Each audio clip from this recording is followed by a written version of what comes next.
Welcome back. Now for your 5-day weather forecast, we go outside to Alex Fuller. You may want to get out your sunglasses because the forecast for the weekend is sun, sun, and more sun. Today we'll have a high of 9 and a low of 1. Saturday will be sunny with a high of 9 and a low of 1.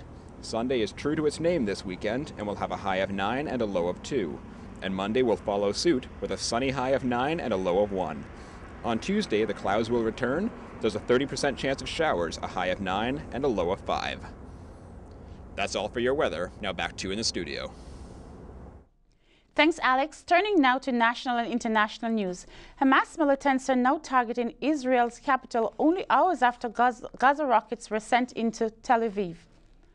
In the third day of airstrikes between Gaza and Israel, 2 rockets landed just outside of Jerusalem. Israel soldiers were seen gathering at borders, suggesting ground invasion of Gaza may soon begin. Earlier today, Gaza rockets aimed at Tel Aviv misfired and landed in the Mediterranean Sea. This is the second time in 3 days Gaza has targeted Tel Aviv, the second most populated city in Israel. 5-hour energy shots is facing controversy with reports in the media of illnesses, hospitalizations, and deaths in connection to the product. Tashay Houghton has more. The 5-hour energy drink is under investigation after 13 deaths have been reported in the U.S. The U.S. Food and Drug Administration says since it's small in size, people will consume several of them or mix with alcohol. Effects of caffeine varies for each person. Registered nurse Melanie Deeth Van Dyke explains. Certainly we know that a lot of the effects of them can be difficult for people. There's usually a very sudden increase in how the people are feeling physically, and then there's a crash after as it falls out. In this 2-ounce 5-hour energy drink, the caffeine level would take 2.5 Red Bulls, 6 cans of Coke, and 8 cups of coffee. Other energy drinks, such as Monster, have also been cited in reports of 5 deaths and 1 heart attack. With any energy drink, artificial flavors are keeping people away. It just makes you hyper. So I just don't touch it. Artificial this and artificial that is not helping anybody, especially at my age. So I'll just stick to good old coffee. Pharmacist Sammy Macruna says there are alternatives such as coffee, pop, or tea. What I would recommend is to avoid the energy drinks at all. The FDA warns that the 5-hour energy is not a drink, but rather a supplement. Tashay Houghton, Humber News. Trading of Astral Media shares was halted this morning as news spread of a potential BCE takeover. If the deal goes through, it will be the largest in BCE history and will give the company a complete national media presence. The media giants reignited discussions after the CRTC rejected their takeover in October. The CRTC said the earlier deal was not in the best interest for Canadians because BCE would control more than 40% of the country's English language television. Chinese authorities have confiscated $1.4 million worth of ivory smuggled into the country from Africa. Over a ton of unpolished, processed ivory was hidden in bags of sunflower seeds en route to Dubai. Experts say Chinese demands for ivory is pushing elephants towards extinction. It's the second largest seizure of endangered animal products in only a month. Earlier, Hong Kong customs officer seized 4 tons of African ivory worth over $3 million. The bust was executed by local officials and is part of the operation supported by the International Fund for Animal Welfare. Americans may want to stock up on Twinkies, Ding Dongs, and Wonder Bread before they vanish from store shelves.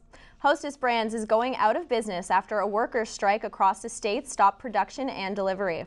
The company says it warned employees it would file for bankruptcy if they didn't return to work by Thursday evening. The baking company says it will close all plants and lay off all staff. Hostess was founded in 1930. It is unknown how the closure will affect Canadian-made Hostess products. And now with sports news, here's Lisa Gillen.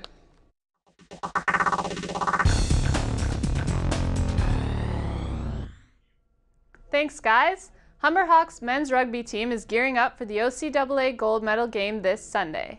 The Hawks are undefeated this season, and if they win, it will be their 3rd year in a row taking the championship. Hawks fly half and co-captain Phil Boone has been crowned 2012's OCAA Men's Rugby Player of the Year. Boone and his team will take on Trent at Justin Chew Stadium in Peterborough Sunday at 1 p.m. Humber's women's rugby team is also undefeated in their season. They're set to play their own OCAA gold medal game Saturday at 1 p.m. against Algonquin College at Twin Elm Rugby Park in Nepean. Also coming up this weekend, Hawks badminton players will be taking part in the Fanshawe Invitational Tournament Friday to Sunday. The men's and women's volleyball teams will play at Niagara College against the Knights tonight. For anyone looking to catch some action here at home, the Hawks women's basketball team will take on Algoma in the North Campus Gym Saturday at 6 p.m. and the men's teams will play at 8. Sunday, the women will be in action at 2 against the Sioux College Cougars. The men will be playing at 4. Canadian football's famous Grey Cup has come to Toronto. The Cup, which turned 100 this year, came to the city after a cross-country train ride celebrating its triple-digit birthday. The trophy will stay in the city until the CFL Championship game next week, if not longer. The Toronto Argonauts could keep the Cup in the city if they beat out the Montreal Alouettes this Sunday and go on to take the championship.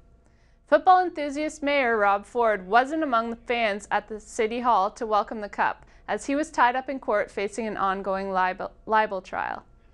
And baseball's most valuable players of the year have been determined.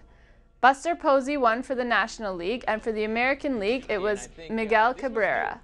Cabrera was the first MLB player to win a Triple Crown in 45 years. The Triple Crown is only awarded to a batter who has the best stats for runs batted in, home runs, and batting average. And in his first return to the ring in 18 months, UFC fighter George St. Pierre will take on Carlos Natural-Born Killer Condit this Saturday. St. Pierre has been sitting out after having surgery to reconstruct his knee.